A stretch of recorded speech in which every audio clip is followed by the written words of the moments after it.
Hello বন্ধুরা, আরও একটি নতুন ভিডিওতে তোমাদের সবাইকে জানাচ্ছি স্বাগতম। তো আজকে সকাল থেকে এখান থেকে ভিডিওটা স্টার্ট করছি। তো চলো, তো আজকে সকালে অনেক কাজ রয়েছে, আমাদের বাড়িতে কাজ হচ্ছে বলতে গেলে তোমাদেরকে দেখাবো কি কাজ হচ্ছে। আর সকালবেলা সৌভিক বেরিয়ে যাবে, কারণ রান্না বান্না করে নিয়েছি আর টিফিন করে দিয়েছি। আর আরেকজনের দ্বারাও দেখাচ্ছি একটা জিনিস, আমি ভিডিও করছি বলছি চুপ চুপ চুপ চুপ। ও এটা এখন শিখে গেছে, আমার মা আমার বাবা ভিডিও করে, এখন চুপ থাকতে হবে, তাই তো মা? চলো চুপ চুপ চুপ চুপ বলো, চুপ বলবি তো।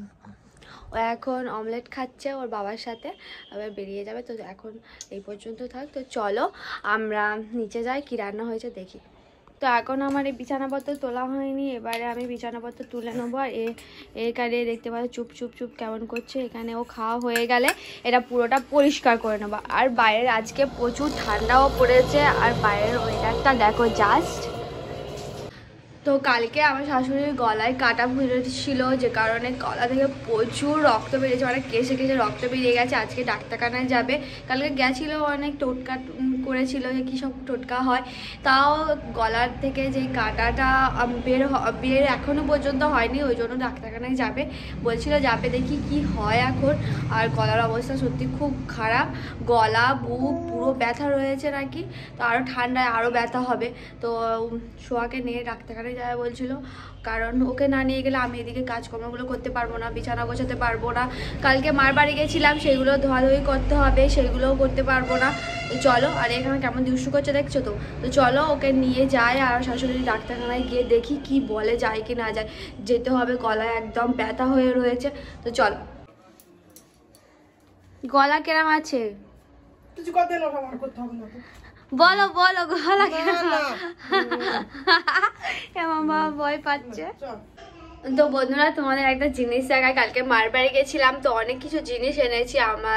আমার মা এইগুলো ব্যবসা করে, মানে আমার বাবারা। তো দেখাই দাঁড়ো, এই একটা এনেছি, তারপরে এই একটা নতুন ধরনের সাঁড়াশি এনেছি। তো তারপরে এই বেরিটা এনেছি, এটা খুব সুন্দর দেখতে। হ্যাঁ, এটা আর এটা দেখতে দেখো কত সুন্দর আর ইউনিক টাইপ না।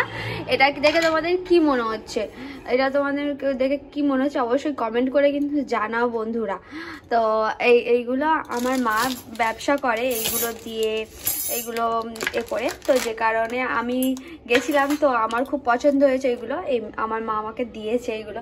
আর স্পেশালি আমার এটা খুব পছন্দ হয়েছে, এই চাটুটা আমার খুব পছন্দ হয়েছে, যে কারণে আমাকে বললাম আমাকে এটা দিতেই হবে। তোমাদের কেমন লেগেছে এই চাটুটা অবশ্যই জানিও। আর এটা তোমাদের দেখে কিসের মনে হচ্ছে অবশ্যই কিন্তু কমেন্ট করো বন্ধুরা। তো এবার আমার স্নান করে নিয়েছি আমি, এবারে মুখে একটু ময়শ্চারাইজারও লাগিয়ে নিয়েছি। আর ময়শ্চারাইজারগুলো প্রায় শেষও হয়ে গেছে, একটু বাজারে একদিন যেতে হবে। আর এখানে দেখতে পাচ্ছ আমার শাশুড়ি আমার মেয়ে দুজন মিলে এখানে সিরিয়াল দেখছে। আর আমার মেয়ে দেখো না, ও ঘুমিয়ে পড়েছে, ও নাটক করেছে এত, আর নাটক খুব শিখেছে। আর বাইরে দেখো এত মেঘলা, আবার একটু রোদ উঠছে। এই মেঘলা একবার রোদ উঠে উঠে আমার আর ভালোই লাগে না। একটু নিচে বেরিয়েছি একটু রোদে গায়ে লাগাবো বলে, আর মেয়েটাকেও রোদে একটু খেলাবো বলে, ওই জন্য। আরে আমাদের এখানে কুয়োর কাজ হচ্ছে, মানে আমাদের এখানে একটা বাথরুম করা হবে।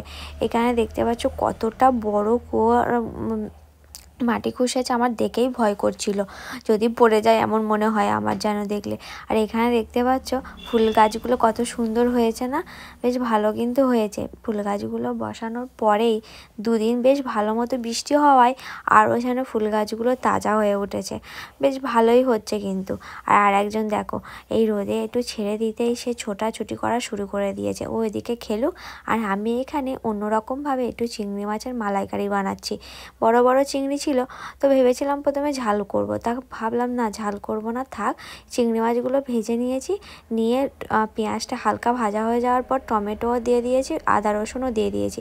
কষা যাওয়ার পর একটু নুন হলুদ দিয়ে, একদম ঝাল দিইনি, নুন হলুদ দিয়ে দিয়েছি। আর এখানে ফুটে আসতে আমি চিংড়ি মাছগুলো দিয়ে দিয়েছি।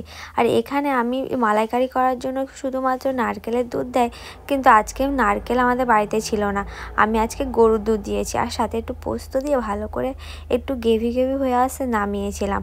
বেশ ভালো কিন্তু টেস্ট হয়েছে বন্ধুরা, তোমরা কিন্তু এরকমভাবে হালকা ট্রাই করতে পারো। আর এখানে তার মাছের ঝাল হয়েছে।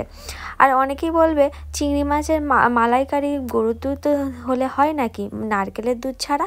তো তাও বাড়িতে যখন নারকেল থাকে না তখন এরকমভাবে একবার কিন্তু তোমরা ট্রাই করতে পারো। আর এখানে দিদিভাই হচ্ছে ডিম ভেজে নিচ্ছে, ভাত ভাজা করবে। তো তোমরা এখানে এটাও কিন্তু ট্রাই করতে পারো।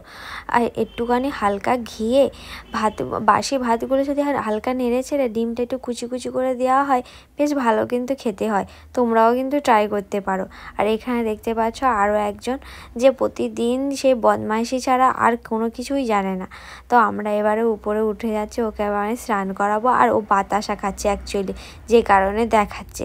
ও বাতাসা খেতে এত ভালোবাসে, ও ছোটো রানীদের ঘরে যাবে, গিয়ে কোথায় বাতাসা আছে ও জানে, সেটা চুরি করে নিয়ে চলে আসবে, মানে কোটোটা নিয়ে চলে আসবে।